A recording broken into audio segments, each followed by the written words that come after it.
വേടൻ്റെ പുലിപ്പല്ലും മോഹൻലാലിൻ്റെ ആനക്കൊമ്പ് കേസും ഒരേ കുറ്റമാണെങ്കിലും രണ്ടും വ്യത്യസ്തമായിട്ടാണ് മലയാറ്റൂർ ഫോറസ്റ്റ് റേഞ്ച് കണക്കാക്കിയതെന്നാണ് പുറത്തു വരുന്ന വാർത്തകൾ.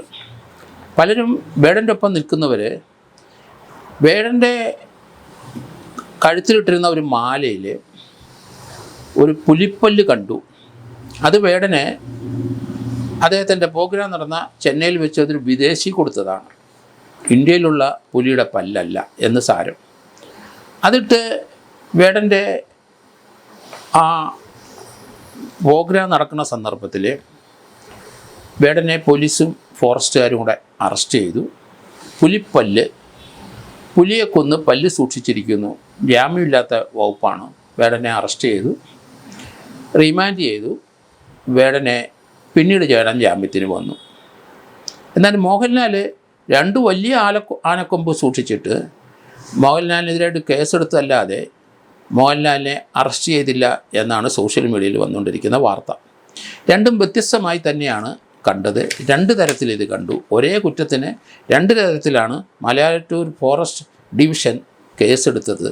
വളരെ വിവാദമായി അന്തരീക്ഷം നിൽക്കുന്ന ഒരു മാറ്ററാണിത്.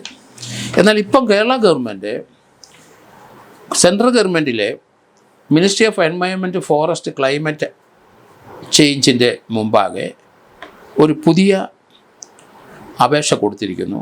കാരണം ഈ forest wildlife protection act 1972 section 40 പ്രകാരം അതിനകത്ത് ചില ആനിമൽസിനെ അല്ലെങ്കിൽ മൃഗങ്ങളെ കൊല്ലാൻ പാടില്ല. കൊന്നാൽ 3 വർഷം വരെ 7 വർഷം വരെ തടവ് ശിക്ഷ ലഭിക്കും.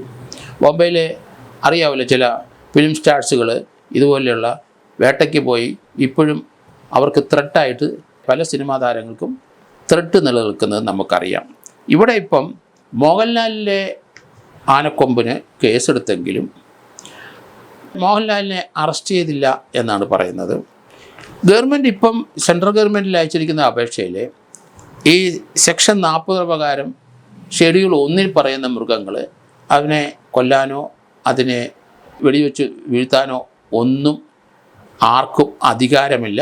അങ്ങനെ ചെയ്തു പോയിട്ടുണ്ടെങ്കിൽ ഇതൊക്കെ പ്രിസർവ് ചെയ്യുന്ന ഇവരെ സംരക്ഷിക്കേണ്ട മൃഗങ്ങളാണ് ഷെഡ്യൂൾ 1 പറഞ്ഞിരിക്കുന്നത്. അത് തീർച്ചയായിട്ടും വലിയ ശിക്ഷയാണ് ഫോറസ്റ്റ് കേസെടുത്താൽ കിട്ടുന്നത്. എന്നാൽ ഇങ്ങനെ കേരളത്തിലെ കലാകാലങ്ങളായിട്ട് പല വീടുകളിലും ആനക്കൊമ്പുകൾ പഴയ കാലം മുതൽ സംരക്ഷിക്കുന്നുണ്ട്. തലമുറകളായി ഇപ്പോൾ ഉള്ള തലമുറയ്ക്ക് അത് ലഭിക്കുന്നുമുണ്ട്. എന്നാൽ ഈ നിയമം 1972 വന്നപ്പം അന്ന് 30 ദിവസത്തിനും ഇങ്ങനെ സൂക്ഷിക്കുന്നവർക്ക് ഫോറസ്റ്റ് ഡിപ്പാർട്ട്മെൻറ്റ് ലൈസൻസ് കൊടുക്കും എന്ന് പറഞ്ഞിരുന്നു. പക്ഷേ പലരും അത് വാങ്ങിച്ചില്ല, അപേക്ഷിച്ചിട്ടില്ല. ഇപ്പോഴും പലരുടെ വീടുകളിൽ ഇതുപോലെയുള്ള പഴയ കാലത്തെ ആനക്കൊമ്പ്, പുലിനഖം, വൈൽഡ് ട്രോഫി ഇങ്ങനെയൊക്കെ പലതും അവരുടെ വീടുകളിൽ അന്നു മുതൽ ഇരിക്കുന്നുണ്ട്. തലമുറകളായിട്ട് 2, 3, 4 തലമുറകളായിട്ട് അത് സംരക്ഷിച്ചു പോരുന്നുണ്ട്. പല പുരാതന വീടുകളിൽ ഇന്നും അത് ഇരിപ്പുണ്ട്. അത് നിയമപരമായി തെറ്റാണ്. അതിനൊരു ലൈസൻസ് ഫോറസ്റ്റ് ഡിപ്പാർട്ട്മെൻറ്റ് കൊടുക്കണം. അങ്ങനെ വാങ്ങാതെ ധാരാളം പേര് സൂക്ഷിക്കുന്നതുകൊണ്ട് ഇപ്പം കേരള ഗവൺമെൻറ് സെൻട്രൽ മിനിസ്ട്രിയിൽ അപേക്ഷ കൊടുത്തിരിക്കുന്നു. ഒരു പൊതു മാപ്പ് എല്ലാവർക്കും കൊടുത്തുകൊണ്ട് ഇതെല്ലാം ഒന്ന് റെഗുലറൈസ് ചെയ്യണം. കാരണം ഇങ്ങനെ സൂക്ഷിക്കുന്നവർക്ക് അത് പുരാതനമായ അല്ലെങ്കിൽ അവരുടെ പൂർവികർ കൊടുത്തതാണ്, അവർ ഇന്നും സൂക്ഷിക്കുകയാണ്. അതുകൊണ്ട് അത് റെഗുലറൈസ് ചെയ്ത് കഴിഞ്ഞാൽ അവരുടെ വീടുകളിൽ ഈ പഴയ ആനക്കൊമ്പുകൾ അല്ലെങ്കിൽ പുലിനഖം അല്ലെങ്കിൽ സിംഹത്തിൻ്റെ തോലും ഒക്കെ അതേപടി ഇന്നും പല വീടുകളിൽ സിംഹത്തിൻ്റെ മുഖമൊക്കെ പുലിയുടെയുണ്ട്, പ്രദർശിപ്പിക്കുന്നുണ്ട്, സംരക്ഷിക്കപ്പെടുന്നുമുണ്ട്. അതൊന്ന് റെഗുലറൈസ് ചെയ്യാൻ വേണ്ടിയിട്ടുള്ളതാണ് കേരള ഗവൺമെൻറ്റിൻ്റെ നീക്കം. അത് വളരെ നല്ലൊരു കാര്യമായിട്ട് തോന്നുന്നുണ്ട്. അതിന് ഗവൺമെൻറ് ഒരു ചെറിയ വരുമാനം, ഇങ്ങനെ സൂക്ഷിക്കുന്നവർക്ക് ഒരു ഫീസ് അടച്ചിട്ട് അത് ഫോറസ്റ്റ് റെഗുലറൈസ് ചെയ്ത് കൊടുത്തു കഴിഞ്ഞാൽ ഇനി ഇതുപോലെ സംരക്ഷിക്കപ്പെടുന്ന മൃഗങ്ങളെ വേട്ടയാടി ആരെങ്കിലും നശിപ്പിച്ചിട്ടുണ്ടെങ്കിൽ നടപടി എടുക്കുന്നതിന് ഒന്നും അമാന്തിക്കേണ്ട. കാരണം ഇപ്പം മോഹൻലാൽ അത് വാങ്ങിച്ചത് ഇത്രയും വലിയ 2 ആനക്കൊമ്പുകളാണ്. അത് ചുറ്റുമൊക്കെ അതിന് കോപ്പറൊക്കെ ഇട്ട് കെട്ടി പുരാതനമായി ഒരു വീട്ടിൽ സൂക്ഷിച്ചതാണ് മോഹൻലാൽ വാങ്ങിച്ചത്. അദ്ദേഹം വേട്ടയാടിയതല്ല എന്ന് എല്ലാവർക്കും അറിയാം. അതേപോലെ തന്നെ വേടൻ്റെ കഴുത്തിൽ കിടന്ന ആ പുലിനകം വേടൻ വേട്ടയാടാനൊന്നും പോയിട്ടില്ല, തോക്കുമില്ല, ലൈസൻസും ഇല്ല, പുള്ളിക്ക് അതിന് ടേസ്റ്റും ഇല്ല. അതൊരു ഫംഗ്ഷൻ്റെ ഇടയ്ക്ക് ഒരാൾ പുള്ളിക്ക് അത് സംഭാവന ചെയ്ത് അത് കഴുത്തിലിട്ട് അന്നും ഇട്ടു ഇന്നും ഇട്ടു. അപ്പോൾ അത് രണ്ടും ടെക്നിക്കലായിട്ട് നമ്മൾ നോക്കിക്കഴിഞ്ഞു കഴിഞ്ഞാൽ അവരുടെ സ്റ്റേറ്റ്മെൻറ്റ് കിട്ടിക്കഴിഞ്ഞാൽ ഒരു കേസെടുക്കാൻ പാടില്ലായിരുന്നു എന്നുള്ളതാണ്. കാരണം അത് പുരാതനമായി തന്നെ സംരക്ഷിക്കപ്പെട്ടു പോരുന്ന അങ്ങനെയുള്ള സാധനമാണ്.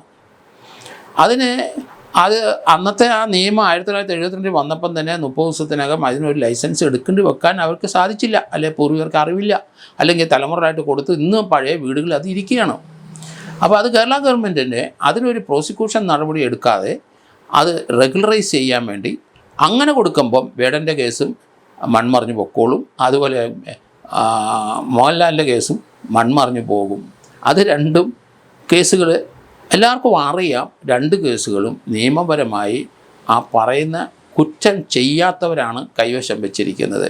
അതുകൊണ്ട് സർക്കാരിൻ്റെ പുതിയ നീക്കം ഒരിക്കൽ കൂടി പൊതുമാപ്പ് കൊടുത്ത് ഇതുപോലെ സാധനങ്ങൾ സൂക്ഷിക്കുന്നവർ രഹസ്യമാക്കി ഒളിച്ചു വെക്കണ്ട, അത് പരസ്യമാക്കി അവരുടെ വീട്ടിൽ വെച്ചോളൂ. അതിനൊരു ലൈസൻസ് കൊടുത്ത് പൊതുമാപ്പ് കൊടുത്ത് എല്ലാവർക്കും ഒരവസരം കൂടി കൊടുത്തതിന് ശേഷം അതിശക്തമായ നടപടി എടുത്തോളൂ. Wild life act, protection act അനുസരിച്ച് തടസ്സമില്ല എന്നാണ് ഗവൺമെൻറ്റിൻ്റെ പ്രപ്പോസൽ. നല്ലൊരു പ്രപ്പോസലായിട്ട് തന്നെ എനിക്ക് തോന്നുന്നു. അത് നടപ്പാക്കുന്നത് നല്ലതാണ്.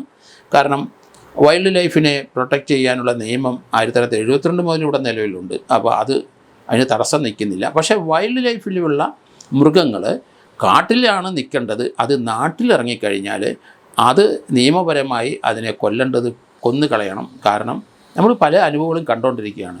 കാട്ടിലെ നിയമം അനുസരിച്ചാണ് വൈൽഡ് ലൈഫ് കാട്ടിൽ നിൽക്കണം. അത് ഫോറസ്റ്റ് ഉദ്യോഗസ്ഥർ അവരെ കാട്ടിൽ തന്നെ നിർത്താനുള്ള ഉത്തരവാദിത്വം അവർക്കാണ്. നാട്ടിലിറങ്ങി ജനങ്ങളെ കൊല്ലുക, ആന എത്ര പേരെ കൊല്ലുന്നു. അങ്ങനെ നാട്ടിലിറങ്ങുന്ന മൃഗങ്ങളെ ഫോറസ്റ്റുകാർ കാട്ടിലേക്ക് ഓടിക്കാൻ തയ്യാറല്ലെങ്കിൽ അതിനെ വെടിവെച്ച് കൊല്ലാനുള്ള സംവിധാനം ഇവിടെ വേണം. ഇവിടെ അറിയാമല്ലോ, നമുക്ക് കഴിഞ്ഞ ദിവസം 51 പേരെ കണ്ണൂരിൽ ഒരു നായ് കടിച്ചു. എന്നിട്ട് ആ നായ് ചത്തുപോവുകയും ചെയ്തു. പേപ്പട്ടികൾ ധാരാളമുണ്ട്. റോഡ് മുഴുവൻ നായ്ക്കളാണ്. ഒരു ക്രമത്തിൽ കൂടുതൽ വളർന്നു വരുന്ന മൃഗങ്ങളെ കൊന്നെടുക്കുന്ന സംവിധാനം ലോകത്തിൻ്റെ എല്ലാ രാജ്യങ്ങളിലുണ്ട്. ഓസ്ട്രേലിയയിലൊക്കെ കങ്കാരുവിനെ ക്രമാതീതമായി അതിൻ്റെ ജനസംഖ്യ വർദ്ധിച്ചിട്ടുണ്ടെങ്കിൽ തീർച്ചയായിട്ടും അങ്ങനെയുള്ള ആ പെരുപ്പം കുറയ്ക്കാൻ വേണ്ടിയിട്ടും പൊതുജനങ്ങൾക്ക് ഉപദ്രവം ഉണ്ടാകാതിരിക്കാൻ വേണ്ടി അതിനൊരു നല്ലൊരു ശതമാനം, ഇത്ര ശതമാനം അവരെ വെടിവെച്ച് കൊന്നുകളയും. കേരളത്തിൽ തന്നെ ഇപ്പം തന്നെ പന്നിയെ വെടിവെച്ച് കൊല്ലാമെന്ന് പറയുന്നുണ്ടെങ്കിലും നിയമപരമായ കേസുകളൊക്കെ വരുന്നുണ്ട്. അതുകൊണ്ട്